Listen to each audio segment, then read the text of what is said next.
that as well.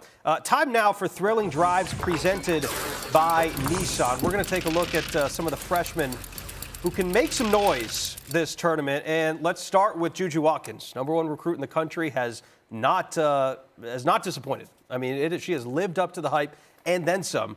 She's a big reason why the Trojans are where they are. Alexa, how far can she take them in the tournament this year? I mean, right now I have them going to the Elite Eight, but the UConn game, it's kind of a toss-up. I have UConn in my bracket. They could face someone else, I should say. But to me, I would not be surprised if they make it to the Final Four. I'm just the sort of person where if you have the best player on the floor any given game, then I think that gives you a great shot to win, even if you're playing, a really tough team like, let's say, Ohio State, UConn, or someone that could come out on the other side of that region. So I don't know. I think they could. I'm not saying they will, but she's just that good. She's that transcendent, and the way that Lindsay Gottlieb has built a roster around her and seeing how that kind of all came into fruition in the Pac-12 championship game, I would not be surprised if they make it to Cleveland.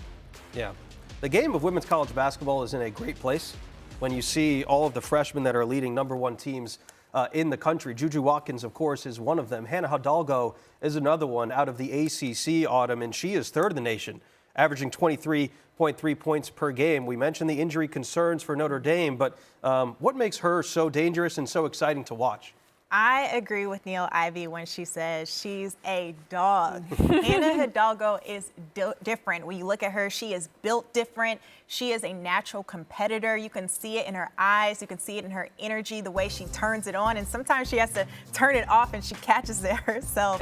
Whenever we saw her go up against Georgia Amore, she had a little moment. But that's just what you want out of your freshman. She takes pride on the defensive end. She doesn't take a defensive possession off, and that is special when you have a first-year player coming in and having pride on that end. You can't teach that. You can't coach that. That is a want to, and she wants to every single possession to be up in your grill and make you flustered. So that makes her special, that she can not only get you on the defensive end, but she can pour it on the offensive end as well. Yeah. Last but not least, you look at what Texas has done this year, and again, we mentioned Rory Harmon going out with that injury early on in the year, Charlie, but they didn't miss a beat. I mean, Madison Booker picked up right where she left off, and it's just amazing what she's been able to do. That's an incredible story. It's actually probably an undersold story this year that Agreed. A team like Texas can lose their best player, one of the best players in the country in Rory Harmon.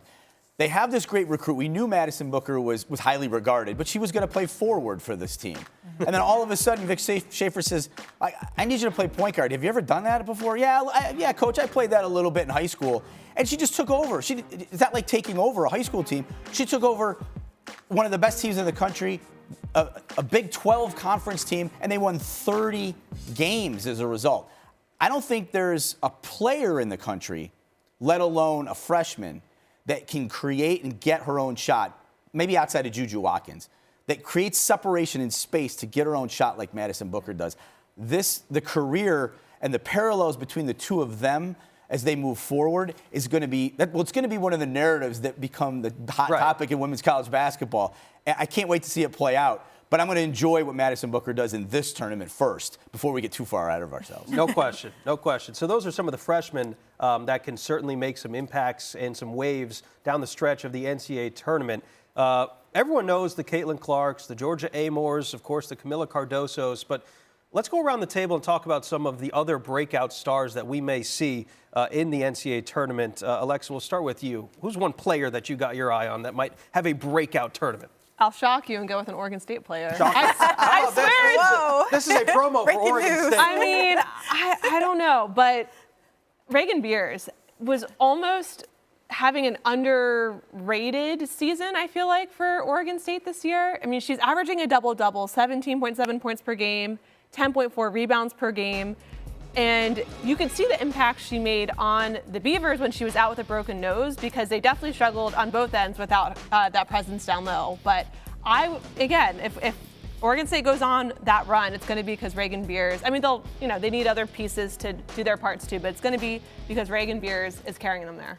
Well, you're going for Oregon State. I guess I'm all in on Ohio State. So Cotie McMahon for me, and how she's the X factor for this Buckeye team and the way she's able to get any defender off her dribble and exploit any defense. I mean, you can't stay in front of her because she's going to find a way to get to the basket at will. She is so tough. She made a statement in last year's tournament, and I think she's going to do it once again in this tournament because she wants it. You can see that passion that she plays with, that energy, that fire. Coach McGuff told the media that they need this energy from Cotie McMahon for this team to go far. It starts with Cotie McMahon and it ends with Cotie McMahon. You have JC Sheldon, you have all of the endless depth in the world when it comes to this Ohio State team, but Cotie McMahon has to turn it on in order for them to make a deep run in March. Breakout player for you, Charlie? Well, Ole Miss is my sleeper team, so I'm gonna follow Alexa's lead. I'm gonna go with Madison Scott. Okay. Ole Miss, if they're going to follow through and do what I think they're going to do and make the Elite Eight, they're going to need a big tournament from Madison Scott. She's one of their veterans.